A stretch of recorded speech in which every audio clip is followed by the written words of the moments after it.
I'm excited today. Our first guest is Di Smalley, and Di I know quite well and had the privilege of working with and serving with at Mercy Health and reporting to actually for my time at Mercy. Di currently is serving as a private executive healthcare consultant. Previously served as the Senior Vice President of Workforce Solutions for Mercy, based out of St. Louis, and prior to that, Regional President for Mercy West, Mercy, Oklahoma. Welcome to the podcast, Di. Well, thank you. Excited to have you here. Well, one of my first questions, and I think it's always interesting to hear how leaders ascend and kind of what their career paths are comprised of as they kind of move up the ladder, so to speak. And I would love to hear your career path and kind of your journey, Di. Sure. Well, it actually started when I was 3 years old. My father had an accident and was in the hospital for 3 months, and no one in my family was in healthcare. But while he was in the hospital, my mother and I, at that time children could go to the hospital, my mother and I would go every day to see him, and there was this wonderful nurse that would come in every day to take care of my dad. Her name was Hannah Schmidt, and I just idolized this woman. So I said from that point on that I wanted to be a nurse like Hannah, and I never varied from that. And so I went on to be a nurse, and ironically, what I loved about nursing was the leadership part of that. And I felt that I could best serve nursing by being a leader in healthcare. But I found out later that Hannah was actually the deaconess of that hospital. Oh. So at that time, that was, many moons ago, and it was before hospital administration was really a career, and they had deaconesses for the hospital. She had an apartment in the hospital, and she oversaw the hospital. So I, in fact, did end up being like Hannah. And so beyond that, I would say that my career was kind of a forward trajectory in that I can look back on my career and say that I never held the same job twice. I was very interested in learning new things. So I went from staff nurse to head nurse to supervisor to director of nursing to director of professional relations in another hospital, where I learned all about marketing and recruiting and that kind of thing. And then I went on to be chief operating officer and CEO of a hospital and CEO of a system and so on. So I always kind of felt that if I were to take a head nurse position as an example at a larger hospital, I would really just be adding zeros behind the numbers, and I wouldn't be affording myself a new learning opportunity. And so my career went from there. So I think that many of the folks within my audience would have to be very interested in just kind of understanding or hearing that chasm that you crossed from being a nurse executive to a healthcare administrator, CEO. You left the bedside, moved into a leadership position. Talk to me a little bit. I mean, you almost glossed over that. That was a pretty big leap. It was big. My sister, who is also a nurse, always said I went over to the dark side. And my response to that was always, no, I went where I could best serve nursing. I still have a love for nursing, and I'll always be a nurse. But it wasn't an easy, there definitely is a glass ceiling in healthcare. But I made sure that I had the educational tickets. And then one of the first things I did was join the American College of Healthcare Executives. And I've always said that college levels the playing field. If you become a fellow in the college, then, whether you're a nurse or anything else, whatever your background is, you're holding that credential of being certified as a healthcare administrator. And so that meant a lot, I think, in being able to get my career off the ground.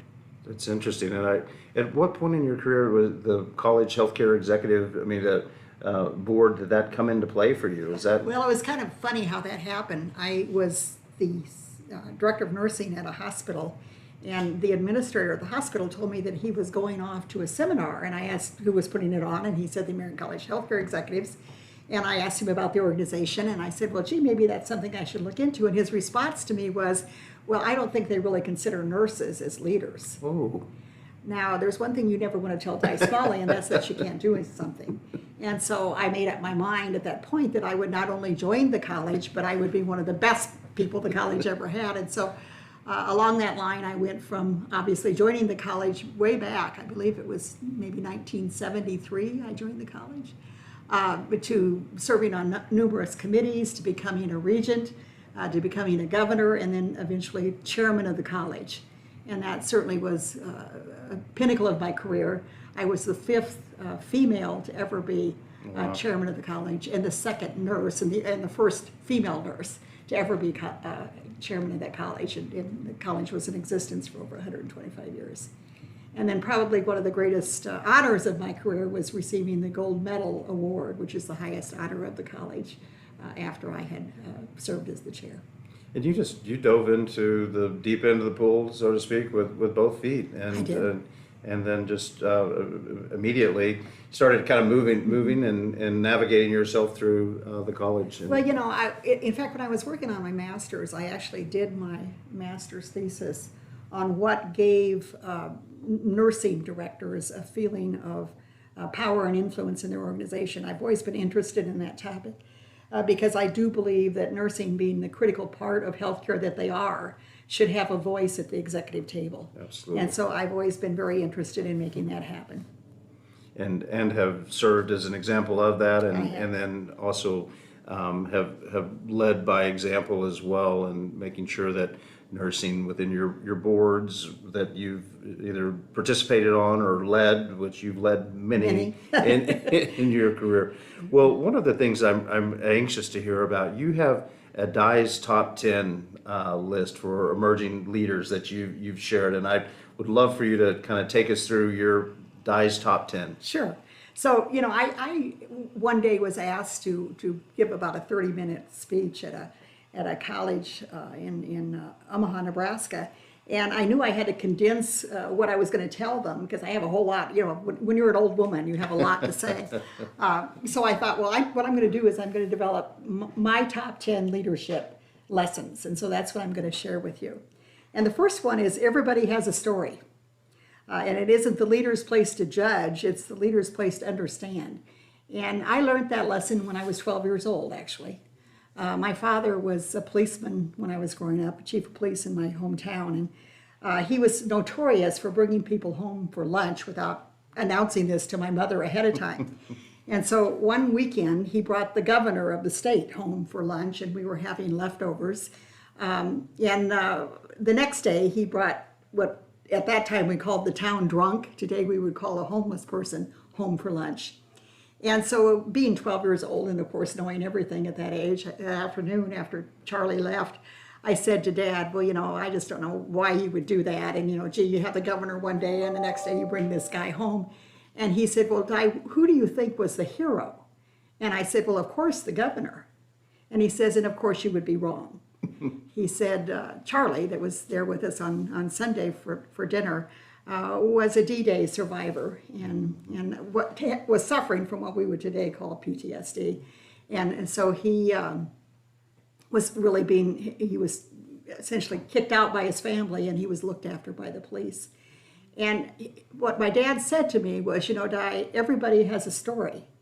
And until you know that story, it's not your place to judge. And that's a lesson I have never forgotten. Yeah. And one that I have always put in practice as a leader. I think you need to understand the people that you're working with and where they're coming from. So that's lesson number one. Lesson number two is that successful healthcare leaders look outside of their own organization and inspire and influence others who impact their organization. And that's not true in any industry more than it is true in healthcare. Because when you think about it, a lot of times it's not an employee of our organization who's making decisions, it's a physician. And many times they are not employees of that organization. It is not the customer who is paying the bills, it's a third party that's paying those bills. And so for that reason, you not only have to have direct leadership accountability over folks that actually work for your organization, but you have to have a lot of inspiration and be able to work with and inspire those outside of your organization. And that's, as I said, true in healthcare, but I think it's true in most any organization. So that's lesson number two. Lesson number three, I'm going to tell you 3, 4, and 5 together. And it's as a result of being asked a few years ago to write a chapter for a book for a friend of mine. And the question I was to answer was, if I were to go back, what would I tell my 25-year-old self? And so I'm going to give you 3 lessons that when I look back on it, I would have said. The first is know your own strengths and weaknesses.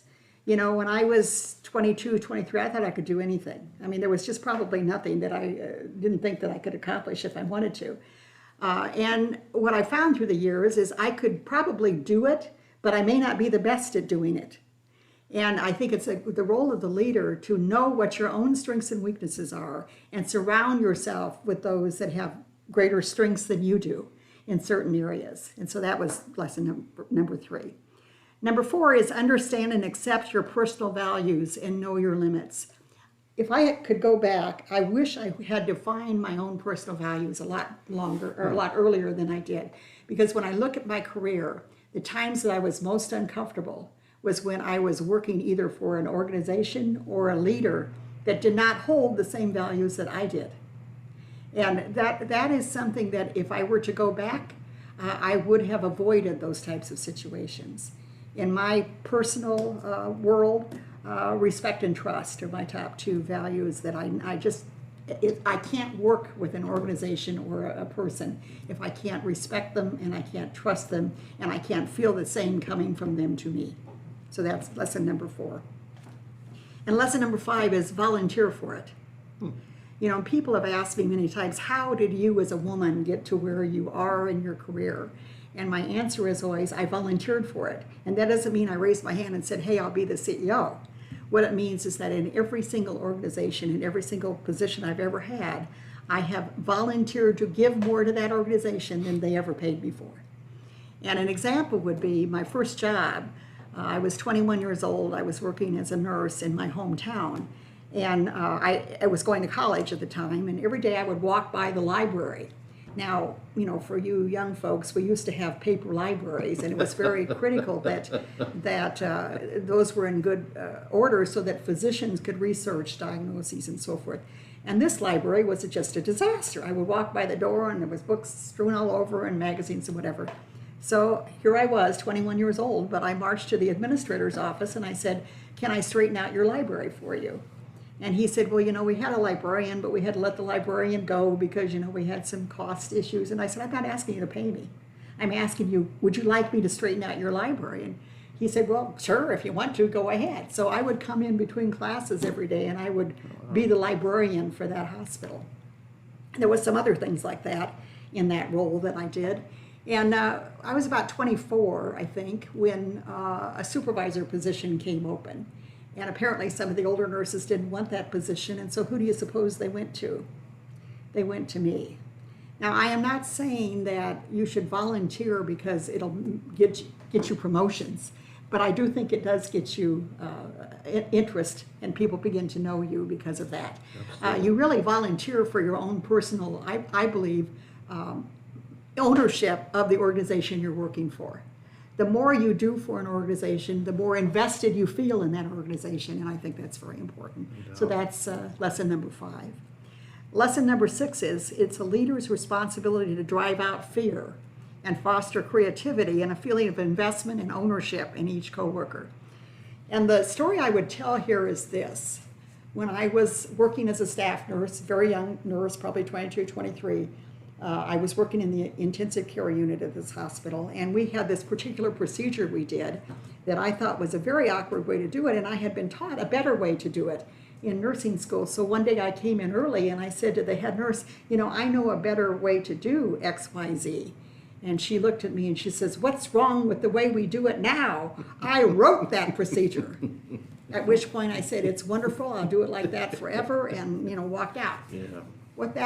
What that taught me, what that head nurse taught me, was to leave my brain at the door. And that is not what you want to teach coworkers and employees. You want them invested, you want their ideas, you want their brains. And so that's what I mean by driving out fear. That's awesome. So the 7th lesson is a leader must always focus on and be the champion of quality and safety. And I think that's particularly important in a service industry such as healthcare.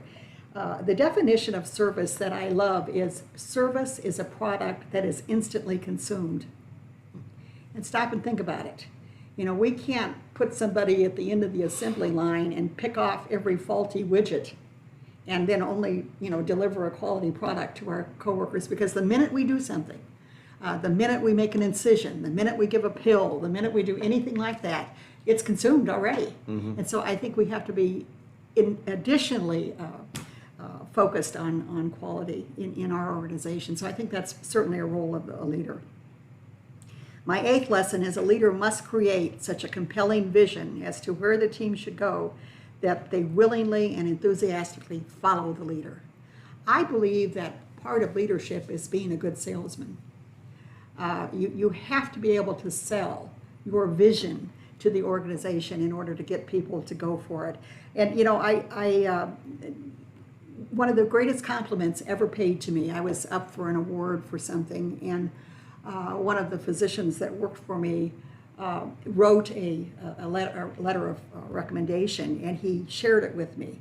And there was a quote in that letter that I will never forget because I was so pleased with it. And the quote was, "What Di did for us is to make us stop just being proud of who we are, but instead she helped us realize who we would become."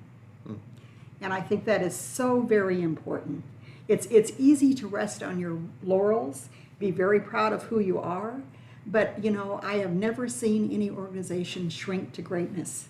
If you want to continue to be in that kind of proud moment, then you have to expand and grow and never be satisfied with where you are today. Yeah, one of my Smalley quotes is that you can't shrink yourself into prosperity. It just, That's you know, right. you've got to have a healthy amount of cost containment, and you've got to, you know, certainly prune the tree at times, Absolutely. but you cannot just continue to shrink yourself Right. into You being need successful. to keep your eye, your focus on the vision for the future. And it might take a bend, you know, from where you wanted to go, but at least you have to go that way. My 9th one is a leader must be an effective change agent, which involves articulating the why of decisions. And I think that's one of the most difficult parts of leadership. You know what you want. You know why you're doing something, but being cognizant of how you communicate that to others, how they understand that, is not an easy choice. I love Kenneth Galbraith is a writer that I've always enjoyed, and he said it this way. He said, "Faced with the choice between changing one's mind and proving that there is no need to do so, almost everybody gets busy on the proof." And isn't that so true? So true. Change is never easy for any of us, and it is actually the leader's responsibility to make sure that you get the team to where they need to go. And finally, my 10th one is, if as a leader you're not adding value to a process, then trust your team to handle it and focus on other priorities that do need your expertise. I always say there's a difference between value added and value addled. And sometimes leaders can, one term people use is micromanage. They can get in the middle of something and they're not adding value to the process, they're addling the process. Right. by their presence. And so, you know, if you go back to what I said earlier, and that's that if you understand people, if you understand your own strengths and weaknesses, if you understand the strengths and weaknesses of your team, then you ought to be comfortable in letting them move forward.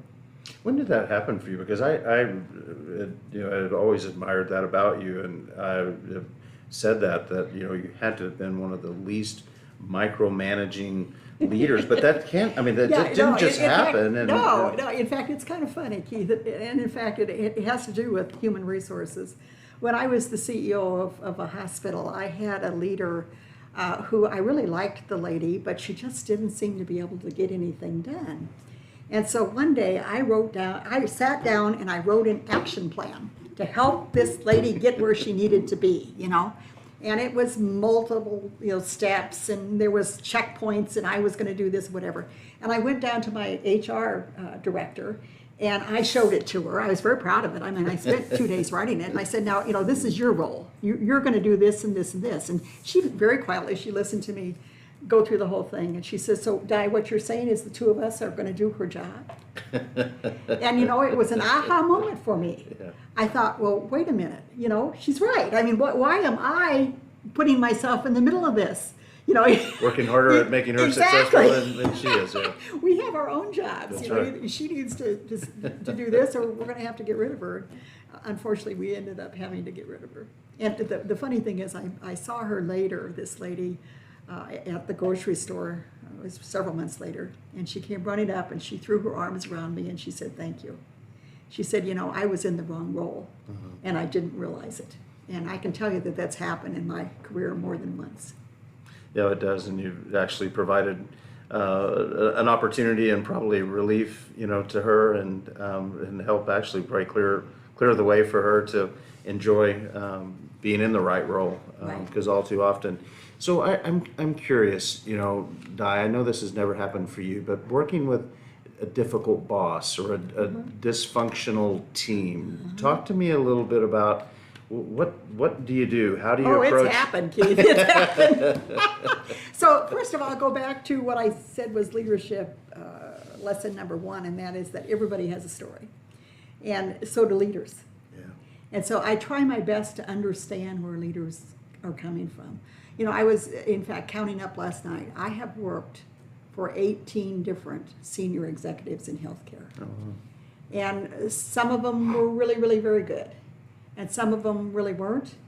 I tried to give each one of them what they needed.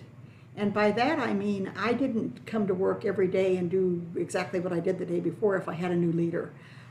Maybe the next leader needed something different from me. And so I tried to understand what they needed and I tried to give it to them.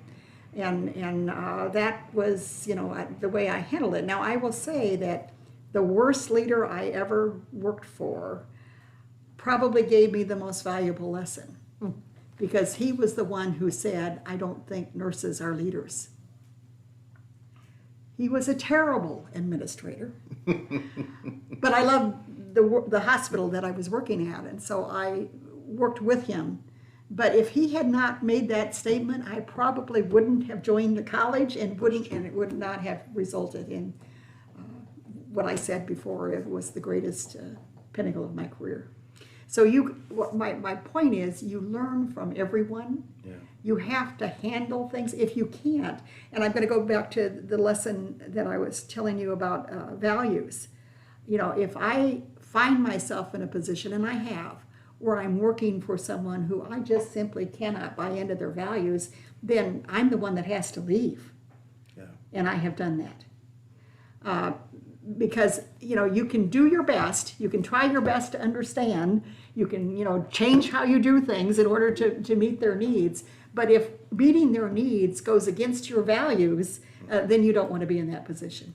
Yeah, I love that, and I think that's and just thinking about providing that advice and lesson learned by you is probably one of the most valuable lessons. And I've heard that lesson being taught to me from you, that when you do you're finding yourself in a place that you just, and it's that internal voice where you just it doesn't feel right, it's not but you're still, you don't want to give up the role, you still want to kind of keep pushing through it, and so I think that at times you can kind of just withstand it too long, and I think the challenge, right, is it starts to manifest itself in other ways, right? I mean, whether physically, I mean, emotionally, or affecting your relationships, and you probably need someone at times to say, you're miserable, you're not happy, you're not enjoying, but it probably is that crossroads that I'd never really thought of it that way, that something is out of alignment with your personal values and your own ethics, or just how you're wired up. And so it may be that what has to change is, that person is not going to change, and you're not going to change or fix them, right? No, that's right. You've got to make that change. Right. Well, Di, one of the other questions, I think it's, having read your resume and knowing, I mean, just all of your accomplishments and life accomplishments as well. I mean, I love hearing the story. Your parents were married 73 years. You and Ted have been married 45 years. I mean, you've had success around, but sometimes when you read a bio and you read, a resume, there's something on there that maybe doesn't reflect that people need to know about or hear about. maybe what's something that I wouldn't see there that people maybe need to know about Di Smalley? Well, you know, would it's be- hard in a resume to project the degree of passion and love you have for a particular career. And I would say that that would be it. When I was speaking around the country for the American College, I would start every speech by saying that there's not been a day in my career that I haven't awoken in the morning and said to myself, thank God I get to go to work today. And I am quite sincere about that. And it doesn't matter what my day was like. Thank God I was where I was and I was able to do the job that I wanted to do. And one of the lessons that I would always say is, you know, if you can't say that, if instead you're waking up and you're dreading going to work, you're probably not in the right spot. So I would say that's what's hard to project on a resume is my love for healthcare leadership. Yeah. And healthcare, and I've kind of been coining this phrase lately that, you know, healthcare needs leaders now more than ever. And it certainly has, in my entire, 30 plus years, has never been a career that's for the faint of heart. It's, That's right. it is a passion and purpose, and is comprised of folks like yourself that may have a clinical, or they may not be in a clinical, but they love to serve and serve well and serve patients and families and communities. And so it is I think a career of the heart, and a healing career for sure. Well, Di, I can't tell you how much I appreciate having had the opportunity to have you in and to be a guest on our Lessons-Led podcast that will be going out to leaders and healthcare emerging leaders who are coming into our field and are, like you, passionate about serving others and serving well. I would love for you to, just in closing here, share for those emerging, healthcare leaders, some words of wisdom that you'd like to pass along to them. Well, obviously I'm a woman, and I've spent my life in essentially a male-dominated field. And so there's two things that I would share. One is when I got my first leadership job, my father gave me a plaque. And the plaque said, women must do things twice as well as men to be thought half as good. Fortunately, this is not difficult. Now, I never, of course, hung that plaque anywhere, and I don't mean to offend my male colleagues. He gave it to me as his vote of confidence of my ability to work in that particular field, even though it was dominated at that point by males, still is. I never hung that plaque in my office, but I did hang it in my head. And I would refer to it once in a while when, I was asked to do things like, would you be the one to make the coffee because you're the woman in the room? Would you be the one to take notes because obviously you're a woman and your handwriting is good, et cetera, et cetera. I decided a long time ago that there's hills to die on and hills not to. And I was never going to jeopardize my ability to advance in my career by some of that stuff, that whatever, I can make coffee, I can take notes, whatever, doesn't matter to me. So that's one thing. The final thing I would say is that I am not only a woman, I am a wife and a mother. And just like other wives and mothers, you have that mother guilt. And any of you that have children know what I mean. I'm at work instead of at the soccer game. I'm, can't be the room mother because I got to go to a medical staff meeting, et cetera, et cetera. And so I suffered from this mother guilt for many years. And obviously I know that there's father guilt too, but I'm more familiar with mother guilt. And so when my youngest son was 12 years old, for Mother's Day, he gave me a present.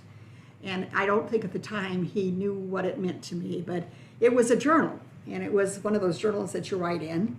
And every page, I opened it, and every page was blank except for the last page. And on the last page, he wrote, I have written in this book every time you've ever disappointed me. And as you can see, you never have. He says, don't feel guilty, Mom. Yeah. And what that told me was not only was I laying this on myself more than what I was laying on him, that I had a very understanding family. And I think that we forget sometimes that our kids can can handle more than what they think, and in fact can become quite independent as a result of us being away from them. And so I would leave with that. I would say that I never relied on the fact that I was a woman, but I never hid the fact that I was a woman. Yeah. And I think that that's what you have to do. You have to be the best you can be, regardless of your sex or orientation. So I would leave it with that. And those little eyes and little ears and little hands are listening all the time, and we sometimes think what is most important is not, That's but they're right. the work ethic, the values, all of those that you imparted to your two great sons, and I've had the opportunity to meet them and couldn't be more impressed. So you and Ted both passed along that work ethic and those values. Well, Di, it's been a pleasure. It has gone fast. It always seems to go so much more quickly when we're just having the conversation. But thank you so much for imparting your wisdom and your lessons learned, and I can't wait for the audience to have an opportunity to hear this podcast. Well, thank you. It's always a joy to be able to share lessons with upcoming leaders. Thank you, Di. Appreciate you.